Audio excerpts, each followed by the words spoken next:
di depan pintu persis, dia itu melihat sosok Kusno. Dia pakai celana pendek, pakai hem warna putih.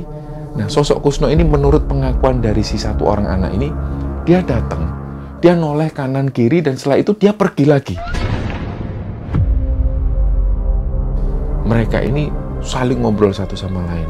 Katanya kalau 40 hari itu kita dipamiti ya sama orang yang sudah meninggal.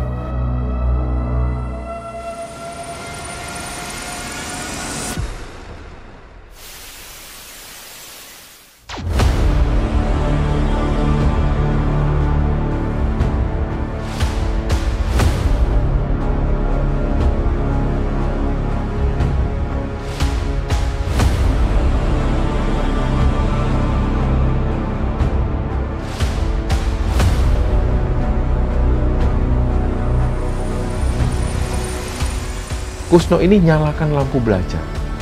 Dan Karji melihat lampu ini benar-benar dinyalakan, cetek, dan lampu ini nyala.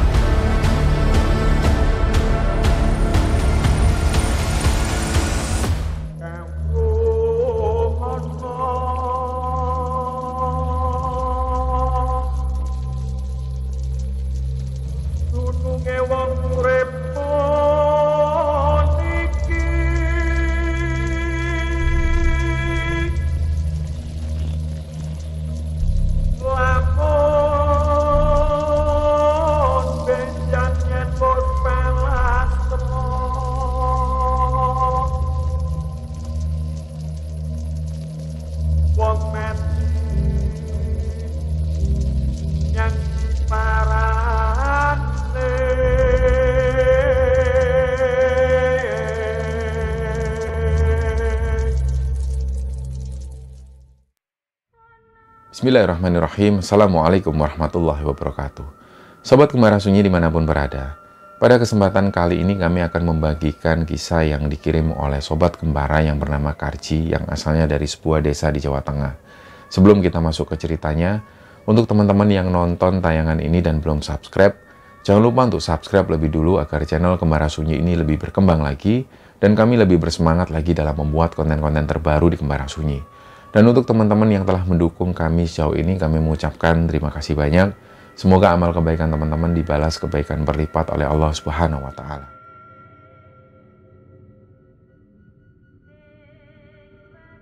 Di episode kali ini, teman-teman, kami akan menceritakan sebuah cerita yang dikirim oleh Sobat Gembara yang bernama Karji.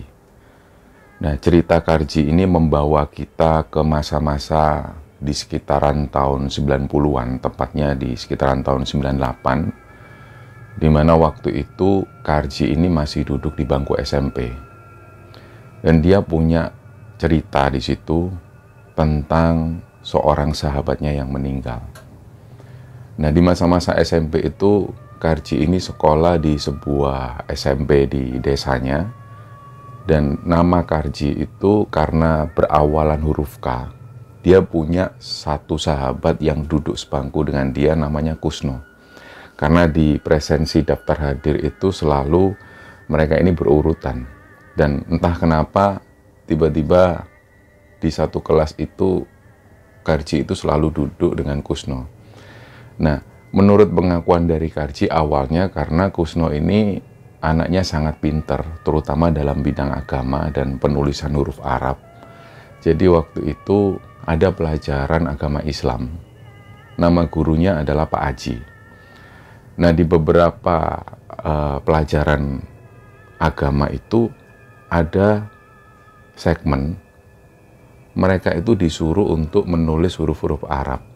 Nah, umumnya di antara mereka ini nggak ada yang bisa atau nggak ada yang menguasai. Satu-satunya orang yang pinter banget nulis huruf Arab adalah si Kusno ini. Selain itu dia juga rapi banget. Jadi ketika ada tugas untuk nulis huruf Arab, mereka selalu antri nunggu Kusno. Karena banyak sekali yang ingin dituliskan oleh Kusno. Termasuk si Karji ini. Tapi karena Karji adalah sahabat dekat dan dia duduk sebangku dengan Kusno, jadi Karji itu selalu didulukan. Nah, singkat cerita seperti itulah si Kusno ini. Dan setiap kali istirahat di sekitar jam 11:30 siang, Kusno itu selalu ditunjuk oleh Pak Haji ini sebagai muazin. orang yang adzan dan juga iqomat. Jadi seperti itulah Kusno dikenal oleh teman-temannya. Selain daripada itu, ternyata Kusno ini punya hobi main bola dan dia selalu dipercaya jadi seorang kiper. Setiap kali bertanding dengan sekolah manapun, si Kusno selalu ditempatkan di posisi kiper dan memang dia sangat handal di bidang itu. Nah, pada satu ketika ada pertandingan dengan sekolah lain. Jadi ceritanya pertandingan ini di luar kesepakatan sekolah. Artinya bisa dikatakan pertandingan ini ilegal tanpa pengetahuan dari pihak sekolah. Kita sebut nama sekolahnya sekolah A. Mereka ketemu di sebuah acara musik. Nah, satu orang inilah yang menghubungkan antara sekolah A dan juga sekolahnya si Karji ini. Jadi setelah mereka sepakat, mereka akhirnya menentukan hari pertandingan itu, yaitu hari Sabtu. Hari Sabtu biasanya mereka itu pakai seragam pramuka. Di jam 4:30 sore, mereka rame-rame naik sepeda, karena waktu itu semua umumnya mereka ini naik sepeda. Mereka menuju ke sekolah A. Nah, di sekolah A itu ternyata sudah kumpul semua. Mereka ini umumnya laki-laki, dan yang perempuan sudah pulang semua. Jadi ketika sampai di sana, setelah ngobrol sebentar, barulah digelar pertandingan bola ini. Nah, pertandingan sepak bola ini bukan beranggotakan 11 tim pada umumnya, tapi hanya 5 orang. Dan di situ dari tim Karji ini yang bertindak sebagai kiper adalah Kusno. Mulailah bertanding dan hampir sekitar 45 menitan mereka bertanding, ternyata tim dari Karji itu unggul 2-0. Nah, singkat cerita setelah itu terdengar adzan maghrib, mereka break, dan sudah terlihat sebenarnya dari situ, menurut Karji, anak-anak SMP A ini sudah memperlihatkan gelagat yang kurang menyenangkan. Nah, beberapa di antara mereka mohon maaf karena mereka ini dikenal anak yang bandel. Jadi seperti itulah, sebelum pertandingan ini dimulai, sebenarnya sudah ada yang mengingatkan, terutama penjual es yang ada di depan sekolahnya Karji itu. Pas waktu Karji dan teman-teman mau berangkat ke SMP A untuk bertanding bola, penjajah makanan yang ada di depan sekolah itu sudah mengingatkan, Ji, hati-hati loh Ji, itu anak-anak sana itu bandel-bandel. Apalagi nanti kamu selesainya itu malam hari. Nah, mereka ini seperti seolah sudah memprediksi. Penjajah-penjajah makanan yang ada di sekolahnya Karji itu seolah sudah membayangkan situasi yang ada di sana. Gimana kalau anak-anak ini kalah? Pasti mereka nggak terima. SMP A pasti nggak terima. Nah, ternyata yang terjadi seperti itu. SMP A ini kalah, dan karena waktu itu adzan maghrib berkumandang, Kusno itu ngajak teman-temannya menuju ke musola di SMP A. Mereka menunaikan sholat maghrib di sana, dipimpin oleh Kusno sendiri sebagai imam. Setelah sholat itu selesai, mereka mengenakan sepatunya lagi dan menuju ke parkiran sepeda. Nah, ternyata di situ ada laporan. Ini teman-teman Karji dan Kusno ada sekitar 15 orang yang ikut menuju ke SMP A itu. Nah, ada salah satu teman ini yang bilang, "Duh, sepedaku kok gembos." Ternyata ada salah satu temannya ini yang sepedanya gembos. Nah, mereka berpikiran positif, mungkin tadinya kena paku atau apa. Ternyata pas yang lain ini ambil sepeda, mereka juga mengaku seperti itu. "Loh, banku kok juga gembos." Jadi total di situ ada 3 sepeda yang gembos. Nah, dari sini mereka sudah mengira ini nggak masuk akal, pasti ada yang sabotase. Nah, setelah itu akhirnya mereka mau nggak mau nuntun sepedanya, dan hari ini sudah mulai gelap.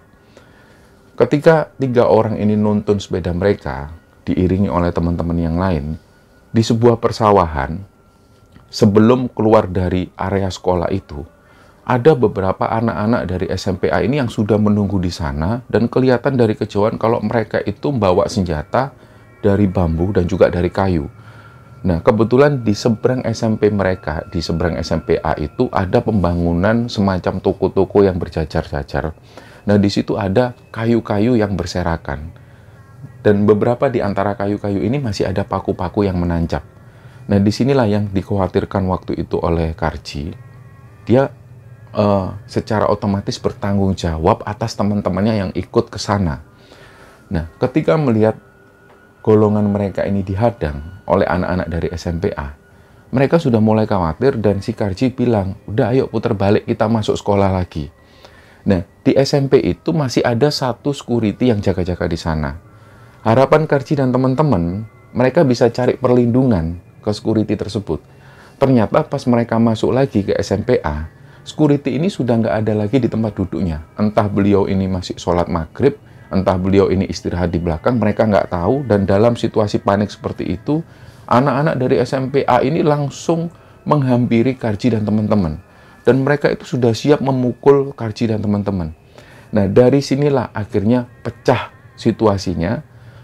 Nggak tahu waktu itu teman-teman Karji ini lari kemana. Ada yang lari ke dalam kelas, ada yang lari menuju ke toilet. Dan di belakang sekolah di SMPA ini adalah persawahan. Dan nggak jauh dari sana ada rel kereta api. Nah, kemungkinan karena waktu itu Karji dan Kusno ini berpencar.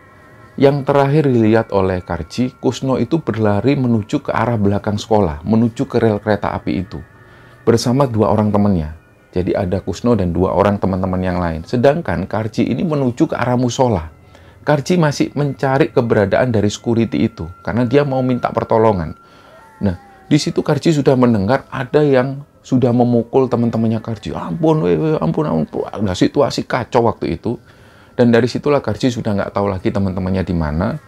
Sampai pada suatu ketika, cerita dari Karji, dia menuju ke musola, dicarilah 1 orang security ini. Ternyata belum ketemu. Dan akhirnya Karji lari menuju ke arah toilet. Di situ Karji melihat ada satu ruangan yang lampunya masih menyala. Dia langsung masuk ke sana dan pintu ini ditutup. Ternyata Karji waktu itu masuk di ruang perpustakaan. Nah, dia ketakutan waktu itu. Benar-benar ketakutan karena masa dari SMPA ini lebih banyak.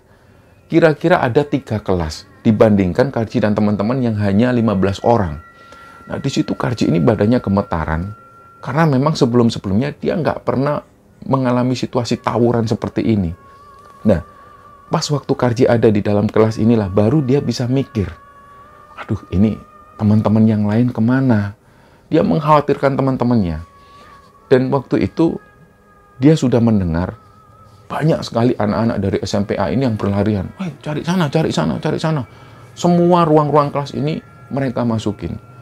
Nah, mungkin ada salah satu orang atau dari SMPA ini yang melihat ada satu ruangan yang masih menyala lampunya. Disitulah akhirnya pintu ini didobrak.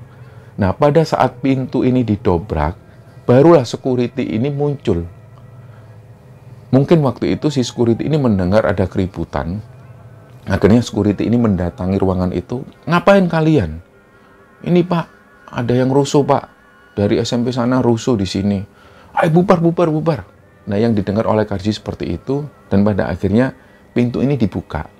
Disinilah Karji berhasil diselamatkan oleh security tersebut. Barulah Karji cerita ke security ini, dia cerita semuanya. Tadi pertandingan bola itu kami menang Pak. Dan mungkin mereka itu merasa kalah dan terus nggak terima. Yang pertama kami lihat ada sepeda teman-teman kami ini yang sengaja digembosi. Terus security ini berusaha, ya sudah, ini saya teleponkan ke pihak sekolah kalian. Nah, setelah diurus oleh security ini, baru Karji itu berusaha mencari teman-teman yang lain. Dia cari di dalam kelas, dicari di dalam toilet, dan akhirnya semua ngumpul. Ketika semuanya berkumpul, tinggal 3 orang yang belum ketemu, yaitu Kusno dan juga 2 orang teman-teman yang lain. Nah, Karji tahu bahwa terakhir kalinya Kusno ini lari menuju ke arah belakang sekolah, di area persawahan dan juga ada rel kereta api itu. Akhirnya bergegaslah semua ke sana. Ternyata ketika mereka sampai di rel kereta api itu, semua warga yang ada di belakang sekolah ini sudah kumpul di sana. Nah, Karji ini benar-benar deg-degan. Ini ada apa? Ternyata di situ Karji melihat 2 orang teman yang lain kecuali Kusno. Ini sudah tertunduk lesu di sana. Mereka berdua itu nangis sesenggukan. Dan ada warga yang menenangkan, ada juga yang membawakan air minum. Nah, Karji mendekati 2 orang temannya itu. Kenapa ini, kenapa? Ci, Kusno, Ci, Kusno, Ci. Kusno ketabrak kereta. Itu loh, Ci, itu loh, Ci. Di situ Karji ini hanya melihat tubuh Kusno itu tergeletak di pinggir rel kereta api. Tapi Karji nggak berani melihat secara detail seperti apa kondisi Kusno waktu itu. Jadi dari situ Karji ini langsung lemes badannya. Dia juga ikut-ikutan nangis. Nah, waktu itu dia bingung dia harus ngapain. Dan setelah hampir 1 jam lebih barulah pihak kepolisian ini datang dan pihak dari kereta api ini juga datang. Dan singkat cerita, jenazah dari Kusno ini pun langsung dievakuasi menuju ke rumah sakit. Dan nggak lama setelah itu jenazahnya langsung diantarkan ke rumah. Nah, dari sinilah akhirnya Karji dan teman-teman itu dapat cerita dari 2 orang teman yang lari bersama Kusno waktu itu. Nah, teman-teman ini cerita bahwa waktu ada kejadian konflik itu, waktu pecah konflik itu, mereka lari menuju ke arah belakang sekolah. Dia melihat ada sebuah perkampungan di balik rel kereta api. Nah, rencananya Kusno dan 2 orang teman yang lain ini menuju ke perkampungan itu untuk minta tolong. Ternyata waktu itu Kusno ini sudah diteriakin oleh 2 teman-temannya. "Kus, ada kereta, ada kereta." Mungkin karena saking takutnya si Kusno ini, dia akhirnya tetap lari. Tapi sudah terlanjur keserempet kereta api ini. Akhirnya dia jatuh. Ternyata bagian tubuh Kusno, yaitu tangan yang sebelah kiri ini, sudah patah. Kepalanya itu, mohon maaf, di bagian sebelah kiri ini sudah hancur. Dan dari situlah Kusno meninggal di tempat. Nah, cerita yang didapatkan dari teman-temannya Kusno seperti itu. Dan keesokan harinya, Pak Aji yang merupakan guru agama yang notabene dia ini sangat sayang sekali dengan Kusno, itu benar-benar merasa kehilangan. Dan beliau pesan kepada semua orang yang ada di sana, siswa-siswanya, terutama yang laki-laki ini, diharapkan setiap malam datang ke rumah Kusno untuk mengikuti tahlilan. Akhirnya mereka pun menuju ke rumah Kusno. Setiap malam mereka mengikuti tahlilan. Begitupun juga dengan Pak Aji. Nah, yang terjadi dengan ibunya Kusno ini benar-benar berbeda 180 derajat. Di rumah Kusno itu punya 2 orang adik perempuan, dan ibunya itu tahu betul Kusno ini anak seperti apa. Dia anaknya baik, penurut, rajin belajar, dan lain sebagainya. Ngaji juga sangat rutin sekali dilakukan oleh Kusno. Dan ketika ibunya ini mendengar kabar bahwa Kusno meninggal, dan meninggalnya dia ini keserempet kereta api, ibunya benar-benar merasa terpukul dan kehilangan. Nah, menurut tetangga-tetangganya, setelah meninggalnya Kusno itu, ibunya Kusno ini berperilaku yang aneh. Setiap malam, beliau itu selalu keluar jalan-jalan, menusuri kampung, dan beliau selalu tanya ke tetangga-tetangga ini, "Ada yang lihat Kusno tak, Bu? Ada yang lihat Kusno?" Nah, tetangga-tetangga itu meyakinkan, "Bu, Kusno sudah meninggal, diikhlaskan, G, diikhlaskan, yang ikhlas. Ini semua sudah takdir dari Allah, sudah jenengan ikhlas." Tapi ibunya itu kayak seolah nggak terima. Dia ini masih mencari terus. Jadi setiap malam, selepas tahlilan itu, ibunya selalu keluar rumah.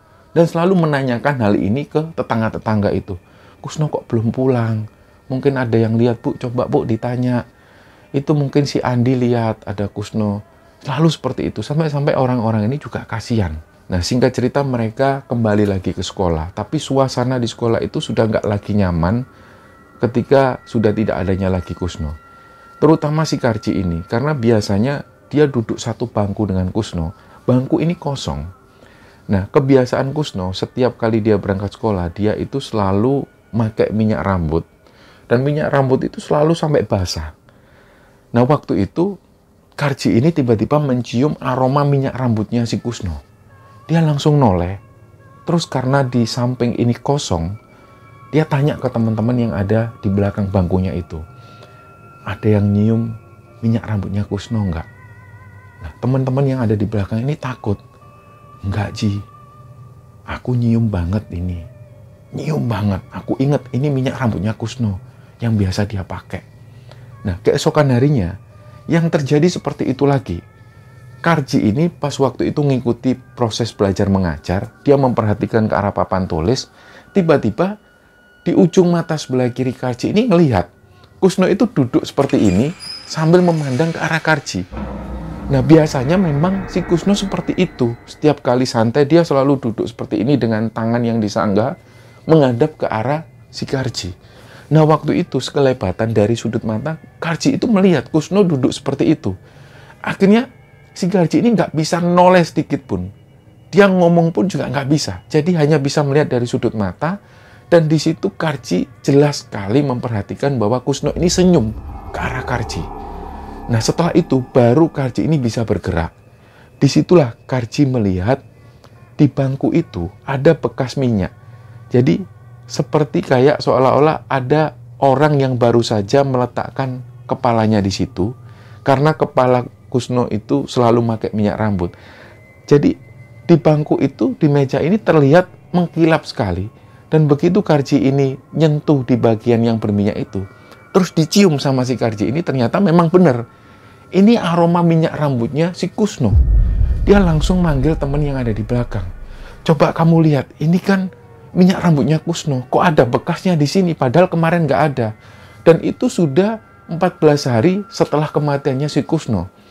Jadi anak-anak yang ada di sana, terutama cewek-cewek ini langsung mendekat. Dia ngelihat memang benar, ada kayak bekas minyak di situ. Dan ada satu orang yang berani, anak cowok, dia berusaha mencium aroma itu. Ternyata memang dia mengakui, iya, ini wangi minyak rambutnya Kusno ini. Langsung semua itu merinding. Mereka ini semua langsung merinding. Nah, singkat cerita, sebelum 40 harinya si Kusno ini, ada acara pondok Ramadan di sekolah itu. Dan biasanya setiap kali pondok Ramadan mereka harus nginep di sekolah selama 1 hari. Jadi waktu itu mereka berdatangan semua pakai busana muslim. Dan biasanya yang bertugas menjadi seorang muadzin adalah si Kusno. Jadi waktu itu benar-benar mereka itu kerasa banget kehilangannya si Kusno ini. Jadi sempat waktu itu Pak Haji ini manggil Kusno. Ayo Kusno adzan. Seolah-olah Pak Haji ini nggak sadar bahwa Kusno itu sudah meninggal. Barulah teman-teman yang lain noleh. Terus bingung dengan kata-kata dari Pak Haji. Pak, Kusno kan sudah meninggal, Pak. Innalillahi wa inna ilaihi raji'un. Astagfirullahaladzim. Lupa nak, Pak Haji lupa nak. Maaf ya nak. Ayo, siapa yang adzan? Akhirnya seperti itu. Ada satu orang yang adzan. Nah, di malam hari selepas Isya, karena waktu itu diisi oleh pengajian setelah maghrib, jadi adzan Isya ini ditiadakan. Sholat Isya diundur. Sekitar jam 8:30 malam, setelah pengajian ini selesai, dan Pak Haji bilang, ayo siap-siap yang tadi batal wudhu dulu, kita sholat Isya. Terus ada satu anak ini yang tanya, Pak, ini pakai adzan nggak Pak? Udah nggak usah, langsung qomat aja. Nunggu yang lain dulu ya. Nah, beberapa di antara yang lain ini masih wudhu lebih dulu. Nah, sekitar 10 menitan, mereka semua kembali berkumpul di sana, dan Pak Haji ini sudah siap, tapi beliau posisinya masih duduk. Tiba-tiba tanpa dikomando, dari speaker itu mereka dengar ada yang iqomah. Allahu Akbar, asyhadu an la ilaha illallah, asyhadu anna Muhammadar Rasulullah. Mereka semua berdiri, tanpa mereka sadari siapa yang iqomah ini. Akhirnya mereka ada yang dengar, terutama Karji. Ini kan suaranya Kusno ini. Langsung mereka semua itu merinding. Dan Pak Haji ini baru sadar ketika beliau itu berdiri dan dia ini masih mendengar suara iqomah tersebut. Baru Pak Haji noleh kanan kiri, loh. Ini kan suaranya Kusno. Mereka semua ini nyari di mana keberadaan mic-nya. Ini siapa yang komat? Ternyata dari situ nggak ada yang ngelihat keberadaan anak yang komat ini. Tapi mereka masih mendengar ada suara iqomah. Nah, disitulah si cewek-cewek ini langsung jerit. Kusno takut, Pak. Pak takut, Pak. Nah, di situ Pak Haji menenangkan. Sudah, tenang. Nah, setelah iqomat ini selesai, baru Pak Haji ini ngomong di mic, sudah ya, siapapun yang komat, alhamdulillah terima kasih. Ayo kita sekarang melaksanakan sholat Isya berjamaah. Kita sholat yang khusyuk, nggak usah takut apapun. Anggap aja itu tadi ada yang nyapa kita. Nah, si cewek-cewek ini masih ribut, akhirnya ditenangkan oleh Pak Haji ini. Ayo, yang cewek-cewek itu, tenang dulu, kita mau sholat. Akhirnya sholat Isya itu terjadi, dan dirasa memang sudah nggak kusuk lagi. Karena di antara mereka sudah ketakutan. Dan mereka ini yakin bahwa itu adalah suara Kusno. Sedangkan mereka sendiri mencari keberadaan mic itu nggak ada, nggak pernah ketemu. Sampai sholat berjamaah ini usai, sampai mereka kembali ke kelas masing-masing untuk tidur, mic mereka itu belum ketemu. Jadi ada 3 mic di situ, 1 mic ini belum ketemu. Nah, setelah pondok Ramadan ini usai, beberapa hari kemudian Pak Haji mengingatkan di kelas, anak-anak, terutama yang laki-laki ini, jangan lupa nanti malam 40 harinya si Kusno. Datang semua ya. Iya Pak. Nah, malam itu adalah malam 40 harinya si Kusno, bertepatan dengan bulan puasa. Mereka semua datang ke rumah Kusno, mereka menghadiri tahlilan itu, dan pada saat di tengah-tengah tahlil, tiba-tiba ada satu orang anak ini yang duduknya persis di samping pintu. Rambut si anak ini tiba-tiba bergerak. Dan waktu itu yang ada di samping si anak ini adalah si Karji. Karji sendiri melihat waktu itu. Tapi Karji memikirkan mungkin rambutnya kena angin karena posisi dia ini persis di samping pintu. Nah, nggak lama setelah itu, tiba-tiba ada satu orang anak ini yang melihat. Di depan pintu persis, dia itu melihat sosok Kusno. Dia pakai celana pendek, pakai hem warna putih. Nah, sosok Kusno ini menurut pengakuan dari si satu orang anak ini, dia datang, dia noleh kanan kiri, dan setelah itu dia pergi lagi. Nah, dia langsung takut, saking takutnya dia itu sampai berdiri, padahal ini masih acara tahlilan.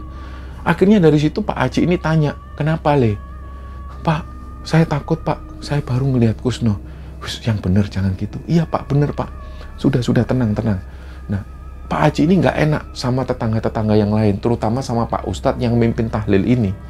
Mereka bikin ribut-ribut. Akhirnya Pak Haji bilang ke salah satu muridnya itu, sudah duduk lagi. Nah, si anak ini nggak berani lagi duduk menghadap ke arah pintu. Akhirnya anak ini pindah persis di samping Karji. Begitu si anak ini duduk di samping Karji, tahlilan ini dimulai lagi. Dan pas waktu pembacaan tahlil ini dimulai lagi, tiba-tiba semua anak itu nunjuk ke arah pintu. Astagfirullahaladzim. Nah, sekelebatan memang menurut Karji. Sekelebatan Karji melihat ada sosok Kusno sempat berdiri di sana. Kusno ini kayak orang linglung, noleh kanan kiri, kemudian dia pergi lagi. Dan perginya itu bukan secara berlari, tapi hilang secara samar-samar. Nah, disitulah menurut pengakuan Karji dan teman-teman, mereka semua ini melihat keberadaan Kusno persis di depan pintu, dan kondisi Kusno itu kayak orang linglung. Nah, setelah tahlilan ini selesai, banyak dari teman-teman ini yang mulai menggosip. Jadi namanya juga masih anak SMP, mereka ini saling ngobrol satu sama lain. Katanya kalau 40 hari itu kita dipamiti ya sama orang yang sudah meninggal. Jangan-jangan nanti kita didatengin Kusno pamit.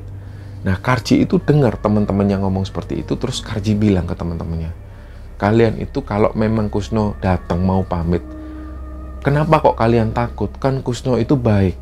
Selama ini dia baik ke kita, dia selalu bantu kita. Kenapa kok kalian takut? Akhirnya teman-teman yang lain ini diem. Ya sudahlah, aku pulang dulu ya. Pulanglah mereka semua, dan Karji waktu itu sampai di rumah, dia cuci tangan, cuci kaki, dan dia langsung tidur. Nah, dalam tidurnya ini, kejadiannya itu persis seperti kejadian nyata. Posisi Karji itu tidur, tapi dia melihat ada yang buka pintu kamarnya. Terus yang masuk ini adalah Kusno. Kusno itu pakai celana pendek dan langsung duduk di meja belajarnya si Karji. Waktu itu Karji nggak bisa ngapa-ngapain, dia nggak bisa gerak, dia nggak bisa ngomong, dia cuma melihat keberadaan Kusno di situ. Kusno ini nyalakan lampu belajar. Dan Karji melihat lampu ini benar-benar dinyalakan, cetek, dan lampu ini nyala. Di situ Karji melihat Kusno ini nulis sesuatu. Nggak tahu apa yang ditulis, Karji nggak bisa bergerak waktu itu, dan kejadian itu hampir 2 menitan. Setelah itu Kusno ini berdiri, dan lampu belajar itu dimatikan. Dia langsung keluar kamar, dan pintu ditutup lagi. Barulah di situ Karji bisa bergerak, dan dia langsung kaget. Dia merasa percaya nggak percaya, karena itu baru dialami oleh Karji. Dia nggak pernah mengalami situasi seperti itu sebelumnya. Dia bingung, ini nyata atau enggak? Kalau memang mimpi, tapi kok bener-bener dia melihat Kusno itu kayak baru datang di situ. Pas si Karji ini noleh ke arah meja belajarnya, di situ Karji ini ngelihat ada kertas. Kertas ini tergeletak di atas meja belajar. Padahal sebelumnya Karji ingat nggak ada benda apapun di atas meja belajarnya. Nah, Karji waktu itu takut. Karena dia takut, dia nggak mau ngelihat kertas itu. Dia lanjutkan tidur. Sampai pagi harinya, di pagi itu sebelum berangkat ke sekolah, Karji ini sempat ngelihat kertas itu. Tapi dia masih takut. Akhirnya, karena waktu itu sudah pagi, Karji pun memberanikan diri. Dia ngelihat, di situ kertas ini ada tulisan Arab, yang tulisan Arab ini membentuk nama Karji. Dan Karji itu yakin betul kalau tulisan ini adalah tulisannya Kusno. Disitulah akhirnya Karji ambil kertas ini, dibawa ke sekolah. Begitu sampai di sekolah, dia tunjukkan ke teman-teman yang lain. Ternyata teman-teman yang lainnya itu juga mengalami kejadian aneh malam itu. Beberapa di antara mereka itu mengaku kalau Kusno itu datang di mimpinya dan Kusno itu pamit. Intinya, dari semua cerita-cerita itu, Kusno ini bilang, aku pamit yo, aku mau pergi jauh. 2 bulan setelah Kusno ini meninggal, ibunya Kusno masih berperilaku seperti itu. Yang awalnya setiap hari dia selalu mencari keberadaan Kusno. Waktu itu ibunya ini hanya mencari keberadaan Kusno di hari Sabtu. Setiap hari Sabtu, sehabis maghrib, ibunya itu selalu mandi keramas dan rambut itu disisir rapi, terus dikuncrit ke belakang. Beliau pakai bedak yang sangat menor sekali, beliau pakai lipstik, dan beliau keluar. Dan setiap kali keluar, tetangga-tetangga ini tanya, mau kemana Bu Sri? Mau cari Kusno. Katanya disuruh nunggu di depan gang. Oh ya Bu Sri. Nah, tetangga-tetangga ini sudah nggak bisa berbuat apa-apa lagi. Jadi mereka hanya bisa menyenangkan hati Bu Sri seperti itu. Dan kejadian Bu Sri seperti itu, ini terjadi sekitar hampir 3 bulan lamanya. Dan setelah itu barulah suami dari Bu Sri ini membawa Bu Sri ke orang pintar. Nah, dari situlah akhirnya Bu Sri ini melakukan terapi-terapi khusus dan sampai pada akhirnya beliau kembali seperti sedia kala. Nah, cerita inilah teman-teman yang diceritakan oleh Karji kepada Kembara Sunyi, dan cerita ini sudah terjadi sekitar bertahun-tahun yang lalu. Tapi cerita ini masih membekas di hati Karji dan terutama di hati teman-temannya Karji, bahwa Kusno ini adalah anak yang baik sekali dan dia rajin membantu teman-temannya. Inilah yang dikenang oleh Karji dan teman-teman tentang sosok Kusno. Semoga kisah ini bisa menghibur teman-teman semua, dan lebih-lebih kisah ini bisa kita ambil pelajaran dan bisa kita ambil hikmah di dalamnya. Mohon maaf kalau ada salah-salah kata. Wassalamualaikum warahmatullahi wabarakatuh.